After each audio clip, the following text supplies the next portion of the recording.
2 Samuel chapter 21. During the reign of David, there was a famine for 3 successive years. So David sought the face of the Lord. The Lord said, "It is on account of Saul and his blood-stained house. It is because he put the Gibeonites to death." The king summoned the Gibeonites and spoke to them.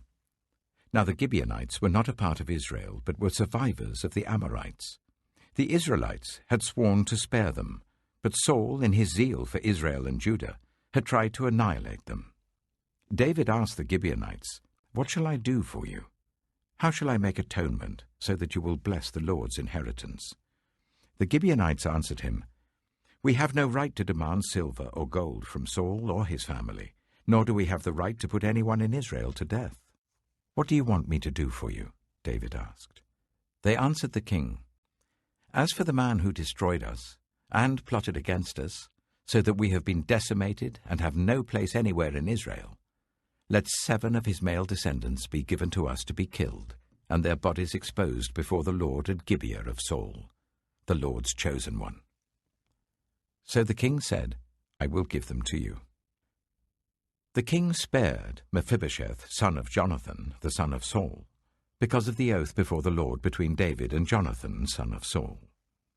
But the king took Armoni and Mephibosheth, the 2 sons of Aiah's daughter Rizpah, whom she had borne to Saul, together with the 5 sons of Saul's daughter Merab, whom she had borne to Adriel, son of Barzillai, the Maholathite. He handed them over to the Gibeonites, who killed them and exposed their bodies on a hill before the Lord. All 7 of them fell together. They were put to death during the first days of harvest, just as the barley harvest was beginning. Rizpah, daughter of Aiah, took sackcloth and spread it out for herself on a rock. From the beginning of the harvest till the rain poured down from the heavens on the bodies, she did not let the birds touch them by day or the wild animals by night. When David was told what Aiah's daughter Rizpah, Saul's concubine, had done, he went and took the bones of Saul and his son Jonathan from the citizens of Jabesh-Gilead. They had stolen their bodies from the public square at Bethshan, where the Philistines had hung them after they struck Saul down on Gilboa. David brought the bones of Saul and his son Jonathan from there, and the bones of those who had been killed and exposed were gathered up. They buried the bones of Saul and his son Jonathan in the tomb of Saul's father Kish, at Zelah in Benjamin, and did everything the king commanded. After that, God answered prayer on behalf of the land. Once again, there was a battle between the Philistines and Israel.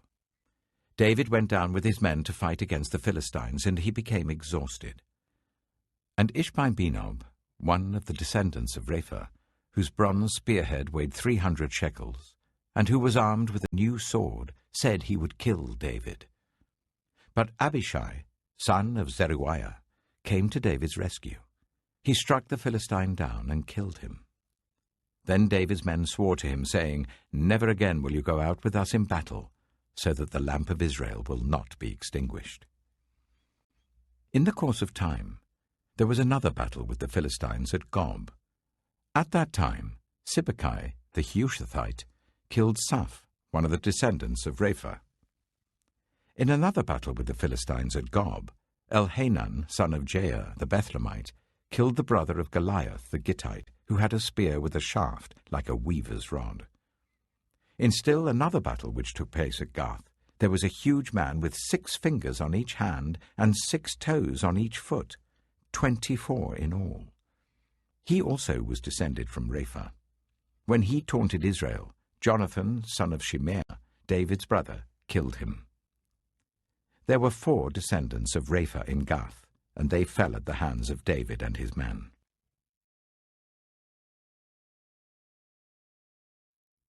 2 Samuel chapter 22. David sang to the Lord the words of this song, when the Lord delivered him from the hand of all his enemies and from the hand of Saul. He said, "The Lord is my rock, my fortress and my deliverer. My God is my rock in whom I take refuge, my shield and the horn of my salvation. He is my stronghold, my refuge and my Saviour. From violent people you save me. I called to the Lord who is worthy of praise, and have been saved from my enemies. The waves of death swirled about me, the torrents of destruction overwhelmed me. The cords of the grave coiled around me, the snares of death confronted me. In my distress I called to the Lord. I called out to my God. From his temple he heard my voice. My cry came to his ears. The earth trembled and quaked. The foundations of the heavens shook. They trembled because he was angry. Smoke rose from his nostrils. Consuming fire came from his mouth. Burning coals blazed out of it. He parted the heavens and came down. Dark clouds were under his feet. He mounted the cherubim and flew. He soared on the wings of the wind. He made darkness his canopy around him, the dark rain clouds of the sky. Out of the brightness of his presence, bolts of lightning blazed forth. The Lord thundered from heaven. The voice of the Most High resounded. He shot his arrows and scattered the enemy. With great bolts of lightning he routed them.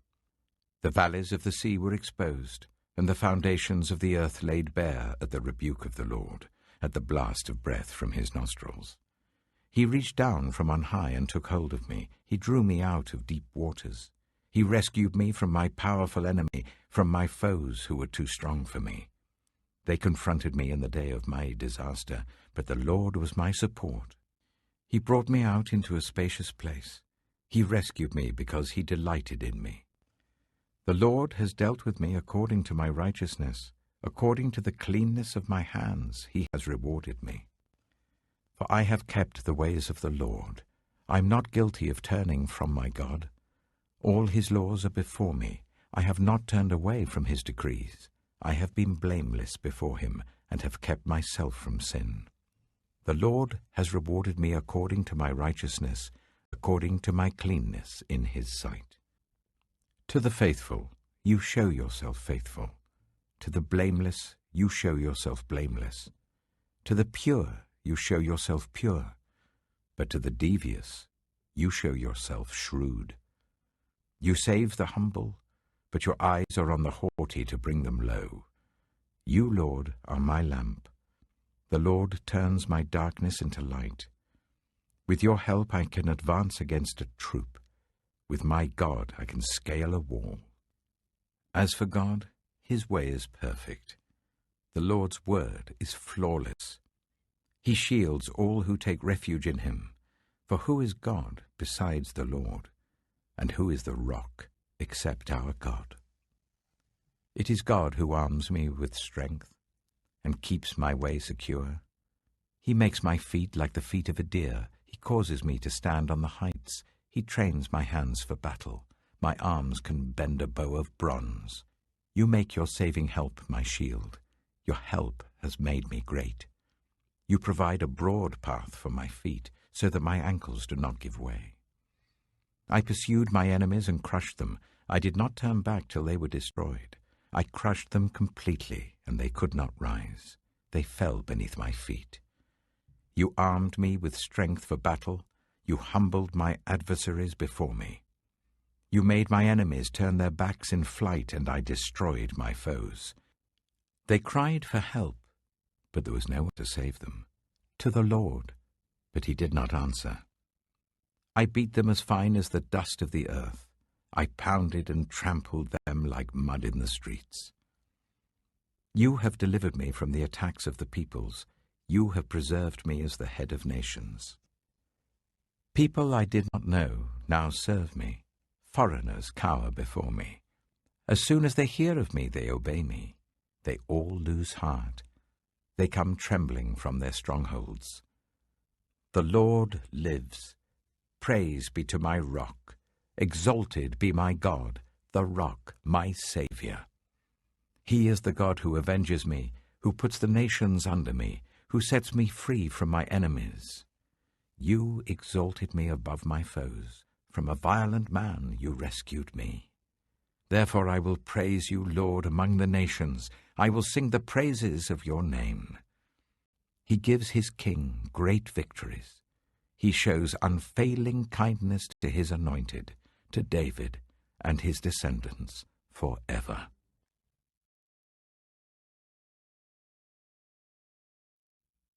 Samuel chapter 23. These are the last words of David. The inspired utterance of David, son of Jesse, the utterance of the man exalted by the Most High, the man anointed by the God of Jacob, the hero of Israel's songs. The Spirit of the Lord spoke through me. His word was on my tongue. The God of Israel spoke. The Rock of Israel said to me, when one rules over people in righteousness, when he rules in the fear of God, he is like the light of morning at sunrise on a cloudless morning, like the brightness after rain that brings grass from the earth.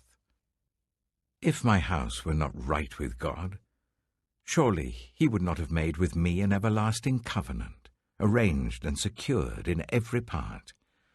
Surely he would not bring to fruition my salvation and grant me my every desire. But evil men are all to be cast aside like thorns, which are not gathered with the hand. Whoever touches thorns uses a tool of iron or the shaft of a spear. They are burned up where they lie. These are the names of David's mighty warriors. Josheb-Bashebeth, a Tachimonite, was chief of the three. He raised his spear against 800 men whom he killed in one encounter. Next to him was Eleazar, son of Dodai the Ahohite. As one of the three mighty warriors, he was with David when they taunted the Philistines gathered at Pasdammim for battle. Then the Israelites retreated, but Eleazar stood his ground and struck down the Philistines till his hand grew tired and froze to the sword. The Lord brought about a great victory that day.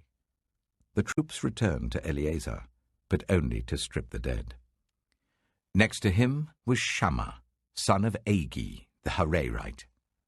When the Philistines banded together at a place where there was a field full of lentils, Israel's troops fled from them. But Shammah took his stand in the middle of the field. He defended it and struck the Philistines down, and the Lord brought about a great victory. During harvest time, 3 of the 30 chief warriors came down to David at the cave of Adullam, while a band of Philistines were encamped in the valley of Rephaim. At that time, David was in the stronghold, and the Philistine garrison was at Bethlehem. David longed for water, and said, "Oh, that someone would get me a drink of water from the well near the gate of Bethlehem." So the 3 mighty warriors broke through the Philistine lines, drew water from the well near the gate of Bethlehem, and carried it back to David. But he refused to drink it. Instead, he poured it out before the Lord. "Far be it from me, Lord, to do this," he said. "Is it not the blood of men who went at the risk of their lives?" And David would not drink it. Such were the exploits of the 3 mighty warriors. Abishai, the brother of Joab, son of Zeruiah, was chief of the 3. He raised his spear against 300 men, whom he killed, and so he became as famous as the 3. Was he not held in greater honor than the 3? He became their commander, even though he was not included among them. Benaiah, son of Jehoiada, a valiant fighter from Kabzeel, performed great exploits. He struck down Moab's 2 mightiest warriors. He also went down into a pit on a snowy day and killed a lion. And he struck down a huge Egyptian. Although the Egyptian had a spear in his hand, Benaiah went against him with a club. He snatched the spear from the Egyptian's hand and killed him with his own spear. Such were the exploits of Benaiah, son of Jehoiada. He too was as famous as the 3 mighty warriors. He was held in greater honor than any of the 30, but he was not included among the 3. And David put him in charge of his bodyguard. Among the 30 were Asahel, the brother of Joab, Elhanan, son of Dodo, from Bethlehem, Shammah, the Harodite, Elika, the Harodite, Helez, the Paltite, Ira, son of Ikesh, from Tekoa, Abiezer, from Anathoth, Sibbecai, the Hushathite, Zalmon, the Ahohite, Maharai, the Netophathite, Heled, son of Baanah the Netophathite, Ittai, son of Ribai from Gibeah in Benjamin, Benaiah the Pirathonite, Hiddai from the ravines of Gaash, Abi-Albon the Arbathite, Azmaveth the Barumite, Eliabah the Shaalbonite, the sons of Jashen, Jonathan son of Shammah the Hararite, Ahiam son of Sherah the Hararite, Eliphalet son of Ahasbai the Maacathite, Eliam son of Ahithophel the Gilonite, Hezro the Carmelite, Perai the Arbite, Igal son of Nathan from Zobah, the son of Hagri, Zelek the Ammonite, Naharai the Beerothite, the armor-bearer of Joab son of Zeruiah, Ira the Ithrite, Gareb the Ithrite, and Uriah the Hittite. There were 37 in all.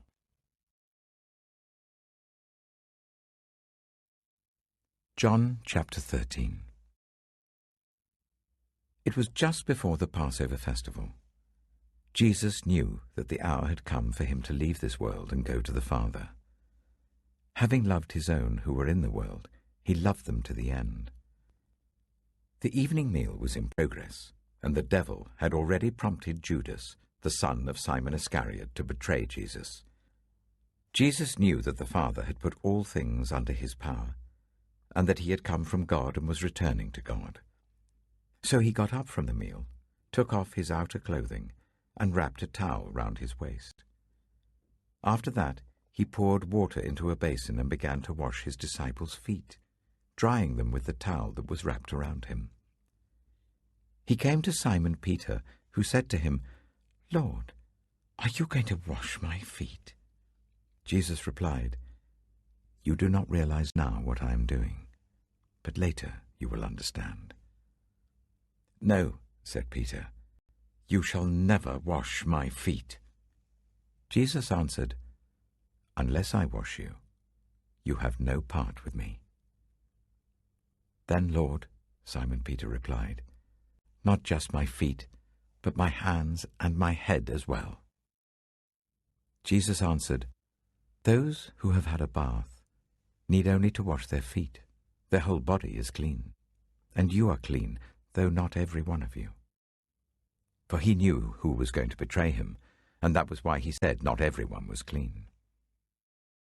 When he had finished washing their feet, he put on his clothes and returned to his place. "Do you understand what I've done for you?" he asked them. "You call me teacher and Lord, and rightly so, for that is what I am. Now that I, your Lord and teacher, have washed your feet, you also should wash one another's feet. I have set you an example, that you should do as I have done for you. Very truly I tell you, no servant is greater than his master, nor is a messenger greater than the one who sent him. Now that you know these things, you will be blessed if you do them. I'm not referring to all of you. I know those I have chosen. But this is to fulfill this passage of Scripture.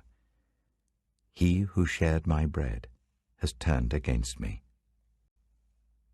I'm telling you now before it happens, so that when it does happen you will believe that I am who I am. Very truly I tell you, whoever accepts anyone I send accepts me, and whoever accepts me accepts the one who sent me." After he had said this, Jesus was troubled in spirit and testified, "Very truly I tell you, one of you is going to betray me." His disciples stared at one another, at a loss to know which of them he meant. One of them, the disciple whom Jesus loved, was reclining next to him. Simon Peter motioned to this disciple and said, "Ask him which one he means." Leaning back against Jesus, he asked him, "Lord, who is it?" Jesus answered, "It is the one to whom I will give this piece of bread when I have dipped it in the dish." Then, dipping the piece of bread, he gave it to Judas, the son of Simon Iscariot. As soon as Judas took the bread, Satan entered into him. So Jesus told him, What you are about to do, do quickly." But no one at the meal understood why Jesus said this to him. Since Judas had charge of the money, some thought Jesus was telling him to buy what was needed for the festival, or to give something to the poor. As soon as Judas had taken the bread, he went out, and it was night. When he was gone, Jesus said, "Now the Son of Man is glorified, and God is glorified in him. If God is glorified in him, God will glorify the Son in himself, and will glorify him at once. My children, I will be with you only a little longer. You will look for me, and just as I told the Jews, so I tell you now. Where I am going, you cannot come. A new command I give you: love one another. As I have loved you, so you must love one another. By this, everyone will know that you are my disciples, if you love one another." Simon Peter asked him, "Lord, where are you going?" Jesus replied, "Where I am going you cannot follow now, but you will follow later." Peter asked, "Lord, why can't I follow you now? I will lay down my life for you." Then Jesus answered, "Will you really lay down your life for me? Very truly I tell you, before the cock crows, you will disown me 3 times.